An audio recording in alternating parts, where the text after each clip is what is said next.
Hello student, कैसे हैं आप लोग।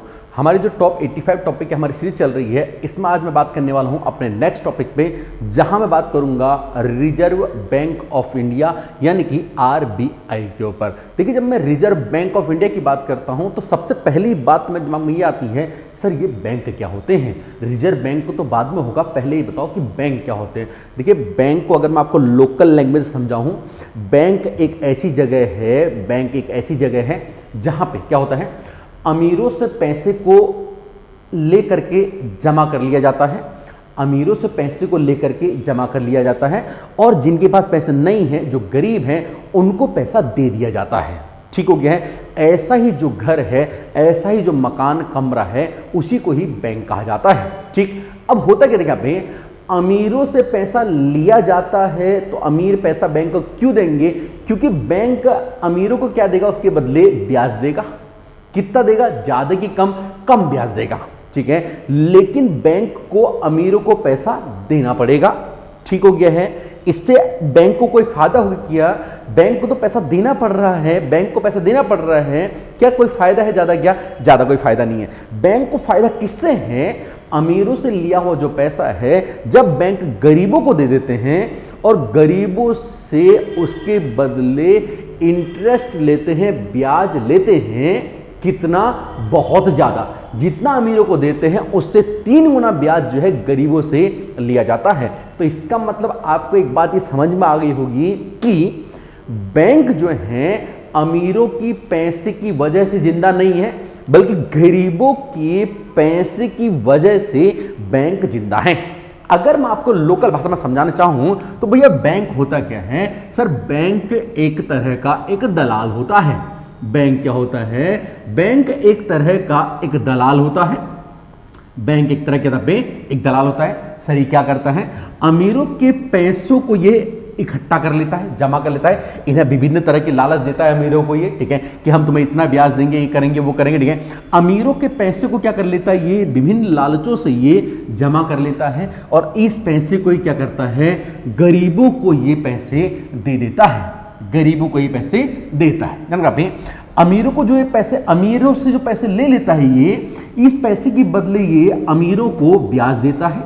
ठीक है, और गरीबों को ये पैसे दे रहा है, उनकी मजबूरी के बदले उनसे ये ब्याज ले लेता है। ठीक है, ऐसा जो आदमी है उसी को हम क्या बोलते हैं? इसी को ही बैंक कहा जाता है। क्लियर हो गया? ठीक है। अब देखिए, जब मैं बैंक की कहानी शुरू करता हूं तो देखिए, सबसे पहले आपने, सर क्या आज ही ऐसा होता है या पहले भी ऐसा था? ठीक है, अगर मैं प्राचीन काल की बात करता हूं, देखिए यहाँ पे, अगर मैं प्राचीन काल की बात करता हूं तो प्राचीन काल में इसी तरह की एक संस्था हुआ करती थी प्राचीन काल के अंदर में। ठीक है, मतलब इस तरह का जो काम हुआ करता था, अमीरों के पैसों को जमा कर लेना, गरीबों को दे देना, इस काम को प्राचीन काल के अंदर सूदखोरी कहा जाता था। क्या बोलते आप इसे? सूदखोरी। ठीक है, प्राचीन काल में इस काम को ही सूदखोरी कहा जाता था। ठीक है, हम जब थोड़ा आगे चले, यानी कि हम वैदिक काल के आसपास हम चले हैं, जब वैदिक काल में इस तरह का जो काम होता था, उसमें 2 नाम आपने सुने होंगे, नपत्रा और नलेखा। ठीक है, नपत्रा और नलेखा। ठीक है, नपत्रा और नलेखा 2 इसी तरह के काम करने वाली संस्थाएं हुआ करती थी। ठीक है, जो क्या करती हैं? अमीरों से पैसे को इकट्ठा करके गरीबों को पैसे दे दिया करती हैं। ठीक है, वैदिक काल के बाद हम थोड़ा आगे बढ़ गए तो हम पहुंचे मौर्यों में, मौर्य के बाद हम पहुंचे गुप्तों में, और फिर यहां से आगे अपना इतिहास चल पड़ा। देखिए, मौर्य और गुप्तों, अगर मैं इधर की बात कर देता हूं तो यहां पे बैंक की तरह कार्य, यहां पे बैंक या फिर आरबीआई की तरह कार्य जो करता था वो राजा करता था। ठीक है, तो राजा जो होता था यहां पे, वो बैंक या आरबीआई की तरह काम किया करता था। आपको बात समझा? ठीक है, देखिए यहाँ पे अगर मैं थोड़ा सा और आगे बढ़ा, यहाँ पे थोड़ा सा मैं और आगे बढ़ा तो अब मैं पहुंचता हूं सीधे। ठीक है, अब मैं पहुंचता हूं यहाँ पे सबसे पहले सन 1600 में, थोड़ी प्राचीन काल की बात हो गई, अब थोड़ा आगे चलते हैं। सबसे पहले यहाँ पे सन 1600 में ईस्ट इंडिया कंपनी का भारत के अंदर प्रवेश हुआ। ठीक है, थोड़ा सा मैं आपको बैकग्राउंड में ले जाने का प्रयास कर रहा हूं, थोड़ा बैंकिंग के इतिहास के बारे में आपको समझाने का प्रयास कर रहा हूं, आखिर इसकी जरूरत हमें क्यों पड़ी है, क्या ये वाले हैं। ठीक है, 1600 ईस्वी में ईस्ट इंडिया कंपनी का भारत में आगमन होता है। ईस्ट इंडिया कंपनी शुरू में एक व्यापारिक तौर पे यहां पर काम करती है, ठीक है, शुरू में व्यापारिक तौर पे काम करती है, लेकिन धीरे धीरे इसकी व्यापार का लालच बढ़ जाता है और इसको समझ में आता है कि भारत के लोग तो बेवकूफ हैं, भारत के लोग तो बेवकूफ हैं, हम तो फालतू में यहां पे व्यापार कर रहे हैं, जबकि हम तो यहां पे राज कर सकते हैं, ठीक है। यही लालच इसको आगे ले गया और इसी लालच की बदौलत इसने 1757 में बंगाल के अंदर पहला युद्ध लड़ा, जिसे हम बोलते हैं द बैटल ऑफ प्लासी, यानी कि प्लासी का युद्ध, प्लासी का युद्ध इसे कहा जाता है, ठीक है। 57 के बाद थोड़ा सा और आगे बढ़े तो 1764 के अंदर कुछ ही सालों के बाद इसने दूसरा युद्ध लड़ लिया, जिसे हम बोलते हैं बंगाल में बक्सर का युद्ध, द बैटल ऑफ बक्सर, ठीक है। कब हुआ? 1764 में। कौन सा? बक्सर का युद्ध हुआ, ठीक है। 1764 के बाद 1765 में एक संधि होती है 1765 में, जिसे हम बोलते हैं इलाहाबाद की संधि। क्या बोलते हैं उसका पे? इलाहाबाद की संधि से कहा जाता है। इलाहाबाद की संधि के तहत अंग्रेजों को बंगाल में बहुत सारा, ठीक है, बंगाल में इन्हें बहुत सारे अधिकार प्राप्त हो जाते हैं और बंगाल में जो व्यापार करने का जो वर्चस्व है इनका वो और ज्यादा बढ़ जाता है। किस संधि के तहत? इलाहाबाद की संधि के तहत, ठीक है, 1765 में।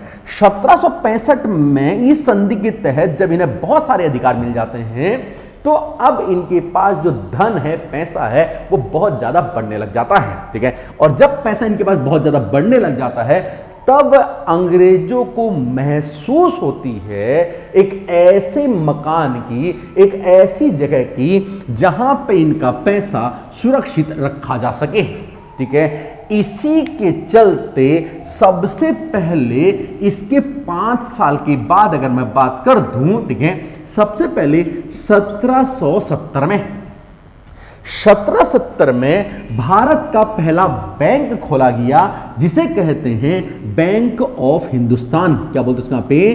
बैंक ऑफ हिंदुस्तान इसे कहा जाता है, ठीक है।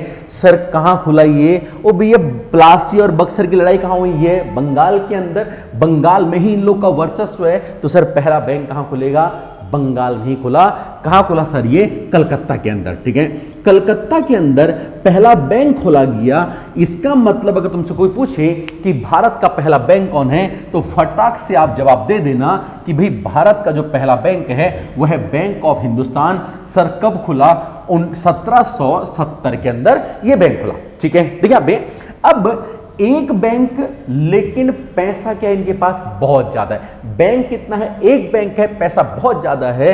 अब मैं ये जानता हूं कि भारत के अंदर अंग्रेज लोगों ने जो मुख्य रूप से, अंग्रेजों ने अपना वर्चस्व मुख्य रूप से स्थापित किया वो 3 जगह पे किया, ठीक है। देखिए समझा पे, थोड़ा सा मैं आपको ले जाने का प्रयास करता हूं।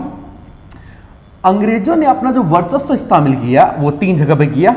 अंग्रेजों की भारत में 3 प्रमुख कॉलोनियां हुआ करती थी। अंग्रेजों की भारत में 3 प्रमुख कॉलोनियां हुआ करती थी। सर कहां कहां 3 प्रमुख कॉलोनियां हुआ करती थी इनकी?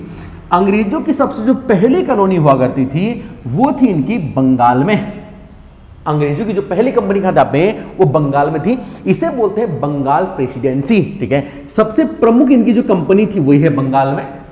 दूसरी इनकी जो प्रमुख कंपनी थी, मतलब कंपनी का मतलब किया जहां पे ये लोग शुरुआती दौर में रहते थे, जहां से इन्होंने अपना व्यापार करना शुरू किया, ठीक है। दूसरा इनका जो प्रमुख एरिया था वो मद्रास हुआ करता था, ठीक है। तीसरा इनका जो प्रमुख एरिया था वो मुंबई हुआ करता था, ठीक हो गया, ठीक है। इसे बोलते हैं बंगाल प्रेसिडेंसी, इसे बोलते हैं मद्रास प्रेसिडेंसी, इसे बोलते हैं मुंबई प्रेसिडेंसी, ठीक हो गया है। यानी हिंदी बोलेंगे बंगाल प्रांत, मद्रास प्रांत और कौन सा ये? मुंबई, बंबई प्रांत, ठीक हो गया, ठीक है। चलिए, तो सबसे पहला बैंक कहां खोला गया? प्लासी, बक्सर और इलाहाबाद की संधि के बाद 1770 के अंदर कौन सा? Bank of Hindustan. कहां खोला गया बैंक? कलकत्ता के अंदर, ठीक है। दूसरा बैंक भी यही खोला गया, बंगाल के अंदर ही दूसरा बैंक भी यही खोला गया। सर कब खोला गया? 1806 में। ध्यान रखिए, इस बैंक को बोलते हैं बैंक ऑफ बंगाल। क्या बोलते हैं यहाँ पे? इसे बोलते हैं बैंक ऑफ बंगाल, ठीक है, बंगाल। इसके पहले वाला ये क्या था? Bank of Hindustan. ये क्या है सर? Bank of Bengal. कहां खुले दोनों? कलकत्ता में। कहां खुले दोनों? यहाँ पे दोनों कलकत्ता में खुले, ठीक है। देखिए समझे, यहाँ पे दूसरा इनका जो बैंक खुला, दूसरी प्रमुख प्रेसिडेंसी कौन सी है? बंबई। ये क्या है सर? ये है बंगाल। ये आपका है बंगाल। दूसरी कौन सी है? ये आपकी बंबई। दूसरा बैंक इनका बंबई में खुला सर। कब खुला? 1840 में। ठीक है, 1840 के अंदर बंबई बैंक खुला। इसका नाम हुआ बैंक ऑफ बॉम्बे। क्या बोलते हैं?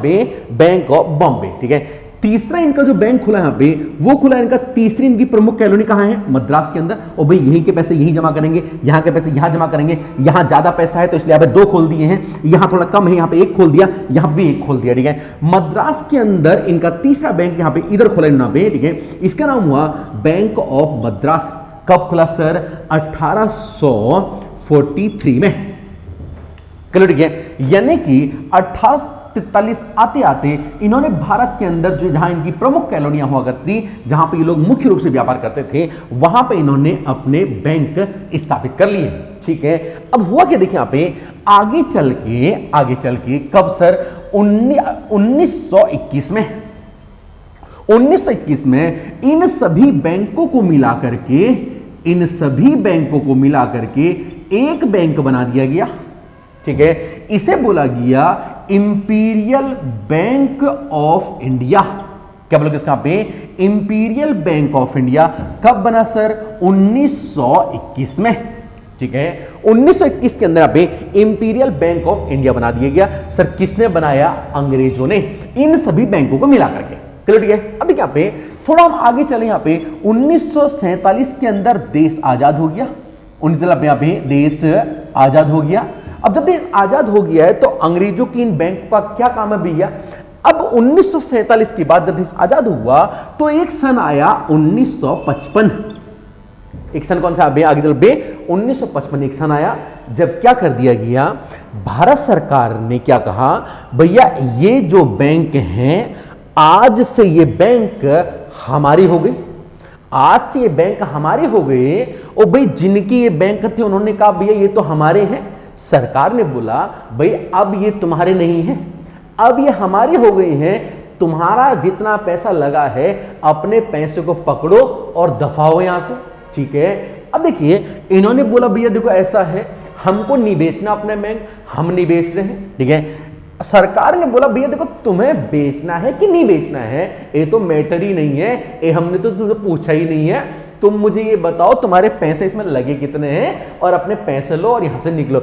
इनने बोला भैया मेरे 10 लाख रुपए लगे हैं, ऐसे एग्जांपल बता रहा हूं। ठीक है, हालांकि बैंक 10 लाख में नहीं बनता। ठीक है, इनने कहा भैया मेरे 10 लाख रुपए लगे हैं। सरकार ने बोला भैया ये पकड़ 2 लाख रुपए और निकल। ठीक है, इसने बोला भैया ये जाति है। उसने सरकार ने कहा भाई जाति नहीं है, हम देश का विकास कर रहे हैं। ठीक है, देश का विकास करना है इसलिए हम ये काम कर रहे हैं, आपके बैंकों को हम सरकार के अधीन डाल रहे हैं। ध्यान रखना, जब सरकार किसी प्राइवेट चीज को अपने अधीन ले लेती है और बोलती है हम ऐसा इसलिए कर रहे हैं क्योंकि हमें देश का विकास करना है, इसी पद्धति को ही राष्ट्रीयकरण कहा जाता है। क्लियर हो गया? ठीक है, तो 1955 में इस जो ये इंपीरियल बैंक ऑफ इंडिया था इसका राष्ट्रीयकरण कर दिया गया और राष्ट्रीयकरण के साथ में इसका नाम भी चेंज हो गया। अब इसे बोला गया SBI। क्लियर आपका पे? ठीक है, क्या बोल इसका पे? इसे अब SBI बोला गया। मैंने आपको ये समझा दिया। ठीक हो? ठीक है, अब देखिए जरा बात समझिए। आप जब SBI की स्थापना हो गई तब अब थोड़ा सा और आगे जाकर के भैया राष्ट्रीयकृत बैंक के हमारा पे SBI आ गया। एक कहानी तो इस तरह से चली, यानी कि फाइनली आपका पे 1955 के अंदर SBI हो गया। लेकिन जब ये काम हो रहा था, ठीक है, 1921 में इंपीरियल बैंक ऑफ इंडिया, इससे पहले आपकी ये जब ये सारे बैंक बन रहे थे, इनके ये तो आपके प्रमुख बैंक बने इस दौरान, लेकिन इस टाइम पे कुछ और भी बैंकों की स्थापना हुई। जरा उनको भी हम फटाफट से देख लेते हैं। ध्यान रखना, देखिए पे जब मैं कुछ औरों की बात करता हूं तो ये कहानी शुरू होती है 1865 से। ठीक है, 1865 के अंदर देश में पहला बैंक बना। ठीक है, 1865 के अंदर इलाहाबाद बैंक बना। ठीक है, देश का पहला बैंक नहीं है, पहला कौन सा बैंक ऑफ हिंदुस्तान, वो तो 1770 में ही बन गया था। ठीक है, 1865 का आपका इलाहाबाद बैंक बना। थोड़ा सा हम आगे चले 1881 में एक दूसरा बैंक बनाया गया जिसे बोलते हैं अवध कमर्शियल बैंक। क्या बोलते हैं उसका पे? अवध कमर्शियल बैंक इसे कहा जाता है। ध्यान रखना पे, यहां तक के जो बैंक थे 1865 तक के जो बैंक थे, ये सभी बैंक इसमें पूर्ण तरह अंग्रेजों का स्वामित्व होता था और अंग्रेज ही इसमें वर्कर हुआ करते थे, मतलब एम्प्लॉय जो थे वो सारे अंग्रेजी थे। ठीक है, लेकिन 1881 में जो अवध कमर्शियल बैंक खुला, ठीक है, ये क्या हुआ? ये प्रथम भारतीय बैंक हुआ। इससे पहले के सारी बैंक क्या थे? अभी अंग्रेजों की हुआ करते थे, उनका स्वामित्व था और वही इसमें एम्प्लॉय के रूप में काम करते। ठीक है, थोड़ा सा हम आगे बढ़े, इसमें ध्यान रखना पे, एक सन आता आपका 1884 के अंदर एक बैंक खुला, इसे हम बोलते हैं पंजाब नेशनल बैंक। ठीक है, पीएनबी जो खुला, ध्यान रखना पे, इसमें अवध कमर्शियल बैंक में तो कुछ भारतीय थे, बाकी इसमें अंग्रेज ही हुआ करते थे एम्प्लॉय के रूप में। लेकिन ये जो बैंक था ये पूर्ण रूप से भारतीयों द्वारा संचालित बैंक था। ये संचालित, इसमें पूर्ण रूप से भारतीयों द्वारा संचालित बैंक था। कौन सा? 1884 में बना आपका पे पंजाब नेशनल बैंक। ठीक है, ठीक है, थोड़ा सा आगे बढ़े। यहां पे 1911 में सेंट्रल बैंक ऑफ इंडिया खुला। ठीक है ना, अभी सेंट्रल बैंक ऑफ इंडिया खोला गया। ठीक है, सेंट्रल बैंक ऑफ इंडिया के तहत अभी ये जो बैंक था, एक बार आप समझना, आप इससे पहले जो आपका पीएनबी खुला, ये पूर्ण रूप से भारतीय द्वारा संचालित बैंक था, लेकिन इसका जो मालिक था वो भारतीय नहीं था।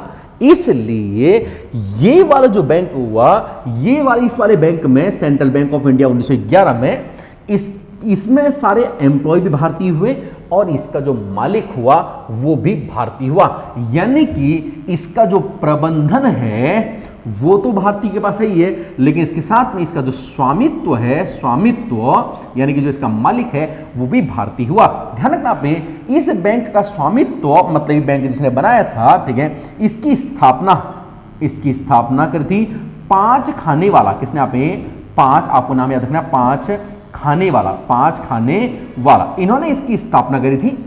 दूसरी बात, इस बैंक की जो पहले सीईओ हुआ करते, उनका नाम था फिरोज शाह मेहता। का नाम है फिरोज शाह मेहता। जो कौन थे सर?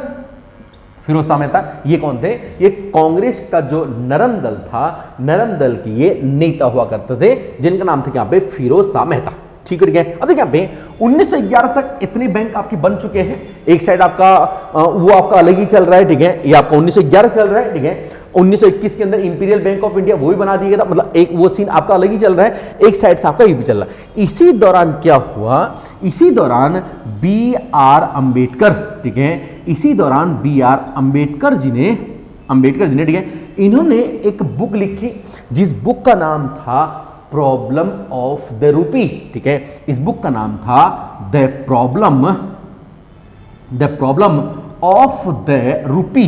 ठीक है, ऑफ द रूपी एक बुक लिखी, यानी कि रुपये की समस्या। ठीक है, द प्रॉब्लम ऑफ द रूपी, यानी कि रूपी की समस्या। इस बुक के अंदर इन्होंने बताया कि ये जो अंग्रेजों ने इतने सारे बैंक बना रखे हैं, ये बैंक बहुत ज्यादा घोटाला कर रहे हैं, बहुत ज्यादा धोखाधड़ी कर रहे हैं, और जो रुपया है इनकी, जो रुपया है ये समस्या में है। ठीक है, प्रॉब्लम ऑफ द रूपी, मतलब रुपये की क्या समस्या है, ये बैंक किस तरह से शोषण कर रहे हैं, ये इन्होंने इस बैंक के, इस किताब के अंदर बताया।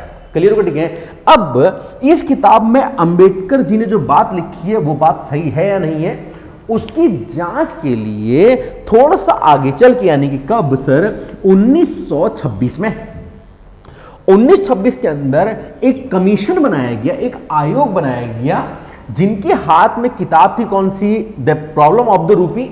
इस किताब उनके हाथ में थी और इसके आधार पे ये आयोग बनाया गया। इसे बोला गया हिल्टन कमीशन। क्या बोलते हैं इसका पे? इसे बोलते हैं हिल्टन कमीशन, इसे कहा जाता है हिल्टन कमीशन।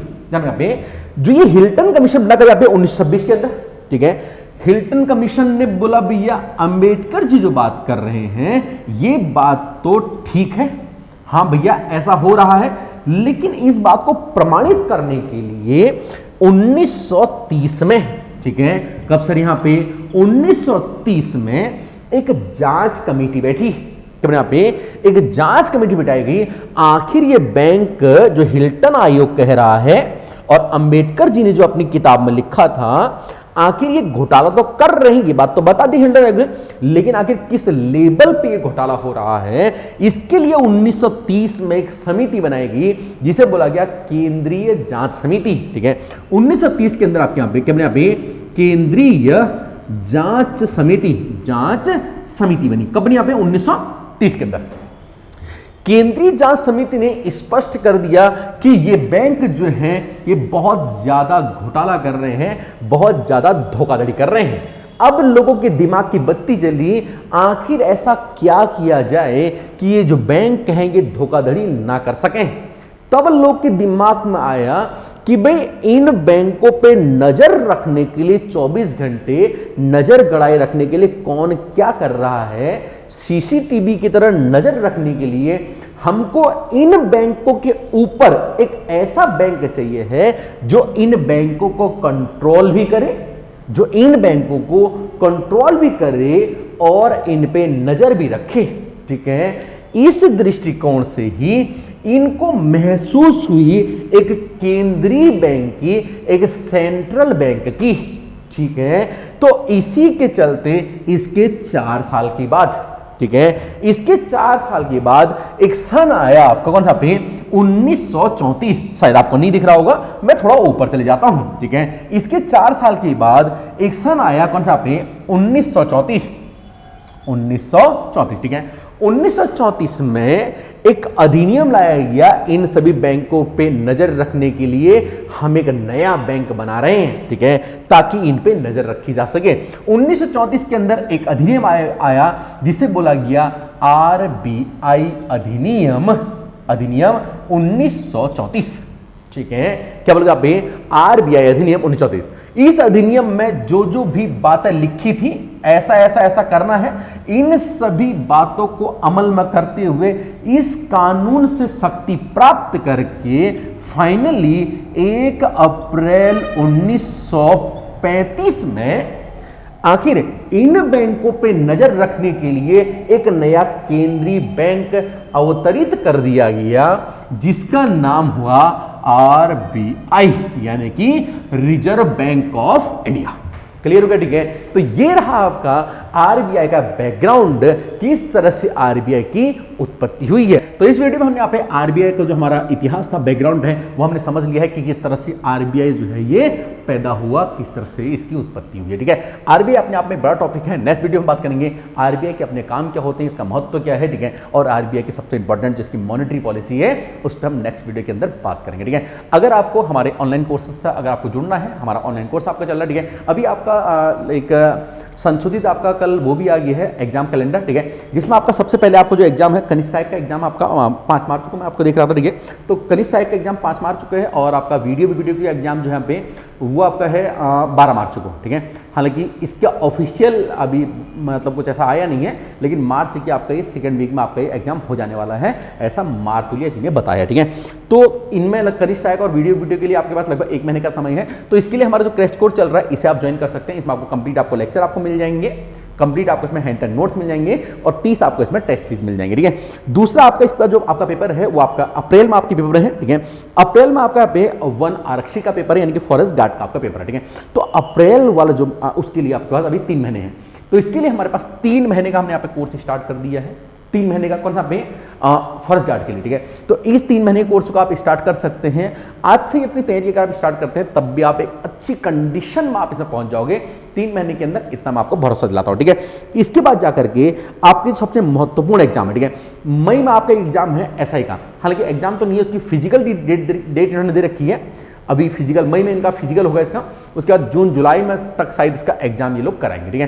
तो इसके लिए हमारा कंप्लीट कोर्स है एसआई के लिए, उसे भी आप यहां से ज्वाइन कर सकते हैं। ठीक है। ठीक है। और सबसे बड़ा एग्जाम आपका पीसीएस, लोअर पीसीएस और आरओ का एग्जाम, ठीक है। आरओ का एग्जाम आपका पहले है, ये आपका जून में है, ठीक है। 18 जून को आपको आरओ का एग्जाम है। फिर आपका यहाँ पे 2 जुलाई को आपका इसमें पीसीएस का एग्जाम है, अपर पीसीएस का, ठीक है। और लोअर पीसीएस का एग्जाम आपका 23 जुलाई को है, ठीक है। तो इसके लिए आपके पास लगभग 6 महीने का आपके पास समय बचा हुआ है। तो लोअर पीसीएस, अपर पीसीएस और आरओ प्री के लिए एक ही कोर्स है, ठीक है। कंबाइंड कोर्स है, एक ही कोर्स है, अलग अलग कोर्स नहीं है, सबका सिलेबस एक ही है। एक करोगे तीनों हो जाएंगे आपके, ठीक है। तो ये कोर्स आपका यहाँ पे 6 महीने की वैलिडिटी के साथ में आपको ये कोर्स आपका यहाँ पे दिया जा रहा है। क्लियर हो गया, ठीक है। तो ये जो कोर्सेज हैं इनको आप ज्वाइन करते हैं, अपनी तैयारी को हमारे साथ में आप मजबूत बना सकते हैं, ठीक है। चलिए बने रहिए, थैंक यू, शुक्रिया, धन्यवाद, ऑल द बेस्ट।